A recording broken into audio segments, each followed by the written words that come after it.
बोलो हर हर महादेव। नमः शिवाय नमः शिवाय। गाय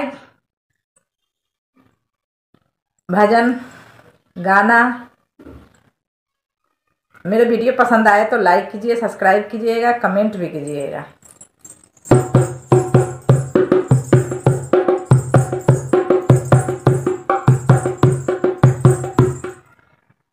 भोजपुरी में गाना है गाँव का।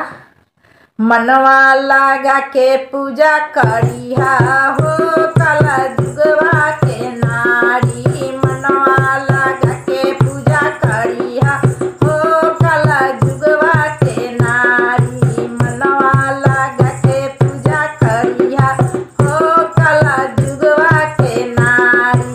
अपने ससुर जी को खाना खिलैहा, अपने ससुर जी खाना खिलैहा।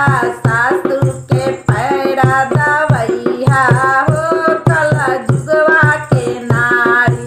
सासू के पैरा दवैहा हो काला जुगवा के नारी। मनवा लगा के पूजा करिहा हो काला जुगवा के नारी। अपने भैंसुर जी के अपने भैंसुर जी को भैया जी कहिहा। अपने भैंसुर जी को भैया जी कहिहा। गोतिन को भाभी बनैहा हो काला जुगवा के नारी। गोतिन के भाभी बनैहा हो काला जुगवा के नारी। मनवा लगा के पूजा करिहा हो काला जुगवा के नारी। अपने जेठ जी को भैया जी कहिहा। अपने जेठ जी भैया जी कहिहा। गोतिन के बहिन बनैहा हो काला जुगवा के नारी।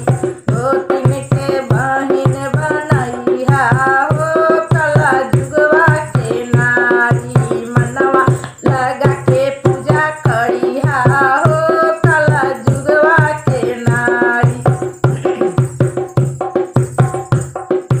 अपने देवर जी को बबुआ जी कहिहा।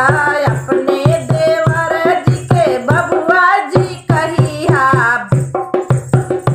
देवरानी के बहिन बनैहा हो काला जुगवा के नारी। देवरानी के बहिन बनैहा हो काला जुगवा के नारी। मनवा लगा के पूजा करिहा हो काला जुगवा के नारी।